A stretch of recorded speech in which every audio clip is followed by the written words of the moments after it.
बिस्मिल्लाहिर्रहमानिर्रहीम। The blank page official में आपको खुशामदीद कहते हैं। अगर आप नए हैं इस चैनल पर तो सब्सक्राइब ज़रूर करिएगा और बेल आइकन को प्रेस करना ना भूलिएगा। एशिया के अंदर चाइना के इन्फ्लुएंस को काउंटर करने के लिए पिछले कुछ साल से लेकर हमें नज़र आया कि अमेरिका मुख्तलिफ़ किस्म के मिलिट्री अलाइंसेस बनाने पे काम कर रहा था और ये कोई सीक्रेट बात तो नहीं थी। मिसाल के तौर पर देखें, क्वाड और ऑक्स जो हैं ये मिलिट्री अलाइंसेस हैं, लेकिन ये कोई सीक्रेट तंजीमें तो नहीं है। ओपनली दुनिया के सामने इस तरह के अलाइंसेस पड़े हुए हैं। लेकिन चाइना ने क्वाड के हवाले से इतना ज़्यादा अवेयरनेस क्रिएट कर दी थी ग्लोबल स्टेज पर भी और ख़ास तौर पर एशिया में। मुख्तलिफ मुल्कों में उनके डिप्लोमेट्स जाकर कहते रहते थे कि ये मिलिट्री अलाइंस है।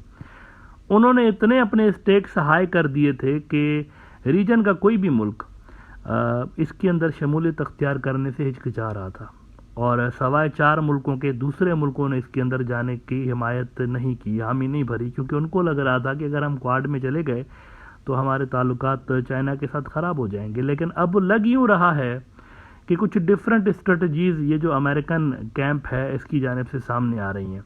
मिसाल के तौर पर जापान जो कि अमेरिकन कैंप का मुल्क है, उनकी जानिब से कुछ ऐसे फैसले किए गए हैं जिससे लग यूँ रहा है कि एक और यहाँ पर हथियारों की दौड़ शुरू होने वाली है। अब मैं ये नहीं कह रहा हूँ कि जापान के उन फैसलों के पीछे अमेरिका है। हो सकता है कि जापान अपनी नेशनल सिक्योरिटी को कंसीडर करते हुए ये सारे काम कर रहा हो, लेकिन पहले ये चीज़ें हमें नज़र नहीं आ रही थी। ये एक फैक्टर यहाँ पर है। हो ये रहा है कि आपने देखा कि जापानीज़ जो हैं उनकी जब से नए प्राइम मिनिस्टर हैं किशिदा साहब, तो उन्होंने अपनी मिलिट्री जो डॉक्ट्राइन्स हैं, अपनी सिक्योरिटी नेशनल सिक्योरिटी स्ट्रेटजीज़ हैं वो तब्दील की हुई हैं। वो अपने डिफेंस पे पहले से ज़्यादा खर्चा करने लगे हैं। इसके चलते उन्होंने मुख्तलिफ मुल्कों को ऑफ़र्स की हुई हैं कि हमारे साथ डिफेंस पार्टनरशिप बढ़ाएं। बांग्लादेश भी ऐसे मुल्कों में वैसे शामिल है। कुछ अर्सा पहले द डिप्लोमेट ने लिखा था कि prime minister Hasina's upcoming visit to Japan highlights a growing defence relationship. The geopolitical situation is bringing out the strategic aspects of Bangladesh Japan relations including a new focus on security cooperation. तो बांग्लादेश जो है वो consider कर रहा है, इनकी जानिब से ये जो ऑफर्स आ रही हैं कि हमारे साथ सिक्योरिटी ताल्लुकात बढ़ाएं, डिफेंस ताल्लुकात बढ़ाएं, इस पे लग यूँ रहा है कि बांग्लादेश में भी कंसीडरेशन की जा रही है, इस पे गौर किया जा रहा है। लेकिन इस हवाले से जो डिटेल्स सामने आ रही हैं वो थोड़ी सी इंटरेस्टिंग है, उसको देखना पड़ेगा। हो ये रहा है कि जापान ने कई मिलियन डॉलर्स अलोकेट किए हुए हैं जो कि जापान अपने पार्टनर्स को देने वाला है। अब वो कौन से पार्टनर्स हैं, इसमें 3-4 मुल्कों का नाम सामने आ रहा है। ये ऑफ़र करेंगे उनको कि भाई हम आपके साथ सिक्योरिटी एग्रीमेंट्स करना चाहते हैं, सिक्योरिटी कोऑपरेशन बढ़ाना चाहते हैं। अब अगर वो एग्रीमेंट्स हो जाती हैं तो उन मुल्कों को जापान मिलिट्री असिस्टेंस देगा। अब मिलिट्री असिस्टेंस जापानीज़ फ्री में तो नहीं देंगे ना, जाहिर सी बात है, कोई ना कोई कंडीशन तो लगा के देंगे ना, ऐसे तो नहीं दे रहे होंगे। तो क्या इसका मतलब यह है कि खामोशी के साथ इनडायरेक्टली कोई और क्वाड बन रहा है, जापान के ज़रिए अमेरिका बना रहा है इस रीजन के अंदर, या जापान खुद बना रहा है कोई क्वाड अपनी सिक्योरिटी के लिए? ये एक इंटरेस्टिंग बात है। अनादुलू एजेंसी तुर्की का बड़ा न्यूज़ आउटलेट है, इन्होंने रिपोर्ट किया कुछ अर्सा पहले कि Japan to provide military aid to like minded nations. अब वो कौन कौन सी लाइक माइंडेड नेशंस, ये नीचे लिस्ट देखिए ज़रा। 4 मुल्कों का नाम ख़ास तौर पर लिया गया है, मलेशिया को, फिलिपाइन को, बांग्लादेश को और फिजी को। इनको असिस्टेंस ऑफर करेगा जापान।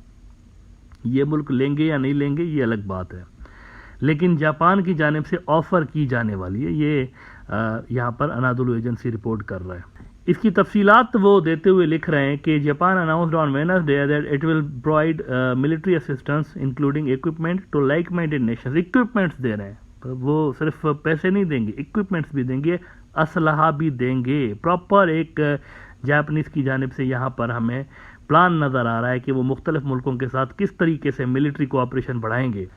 अनादुलू एजेंसी कहता है कि the foreign ministry said Japan will steadily provide official security assistance, OSA का नाम इन्होंने दिया हुआ है, under a new framework adopted by the countries national security council for Asia Pacific Nations including Malaysia, the Philippines, Bangladesh and Fiji have been designated as recipients of the new grant assistance designated to create a favorable security environment for Japan. Tokyo-based Kyodo News reported citing the Japanese government. Now this is an interesting development actually कि यहाँ पर जो quad काम करने वाला था, quad में भी ऐसा ही कुछ होता, क्वाड वाले भी तो कुछ ऐसा ही करते हैं ना, असला देते, वेपन्स देते मुख्तलिफ मुल्कों को, उनको पैसे देते और बदले में उनको कोई कंडीशंस लगाते, एंटी चाइना किस्म की कंडीशंस लगाते।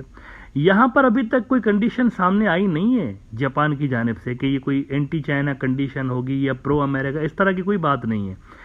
बस एक रिपोर्ट आई है सामने कि वो कुछ ऐसा प्लान कर रहे हैं कि इतने मिलियन डॉलर्स, 15-20 मिलियन डॉलर की खबरें आ रही हैं कि उन्होंने एलोकेट किए हुए हैं, इतने वो रखेंगे मिलिट्री असिस्टेंस के लिए, और वो मिलिट्री असिस्टेंस वो इन मुल्कों को देंगे। अब क्यों देंगे, क्या इसके पीछे मकसद है, क्या इसके पीछे ऑब्जेक्टिव है, ये अभी क्लियर होना बाकी है। लेकिन 4 मुल्क जो है वो उन्होंने सेट कर दिए हैं। अगर आप मैप देखेंगे ना तो स्ट्रेटेजिकली ये चारों मुल्क बहुत ही इंपॉर्टेंट है। मतलब आप देखें कि स्ट्रेट ऑफ मलाका के लिए मलेशिया इंपॉर्टेंट है, फिर आप साउथ चाइना सी के हवाले से देखेंगे तो फिलीपीन इंपॉर्टेंट है, पैसिफिक सी के हवाले से देखेंगे तो फिजी इंपॉर्टेंट है, और बे ऑफ बंगाल के हवाले से देखेंगे तो बांग्लादेश की अहमियत अपनी जगह है।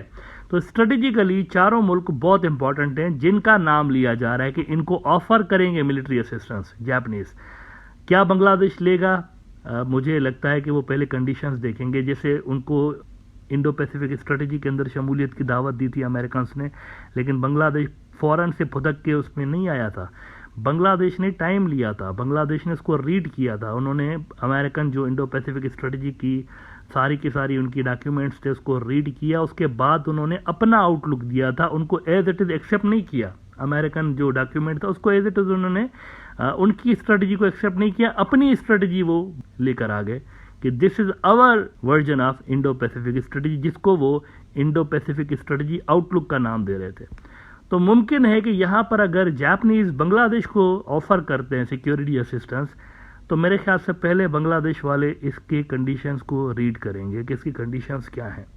अगर तो विन विन फार्मूला है तो एक्सेप्ट कर लेंगे, अगर तो विन विन फार्मूला नहीं है, कहीं पे इसमें एंटी चाइना कंडीशंस उनको ऐसी नज़र आएंगी, तो शायद वो ये वाली असिस्टेंस ना भी लें। It is quite possible. तो ये सारा कुछ डिपेंड करेगा असल में जापानीज कंडीशंस के ऊपर। ये अनकंडीशनल नहीं होगी सिक्योरिटी असिस्टेंस, इसके साथ कुछ ना कुछ शर्तें लागू होंगी कि आप ये करेंगे, ये करेंगे, ये करेंगे तो हम आपको इतने पैसे या इतने पैसों के हथियार देंगे।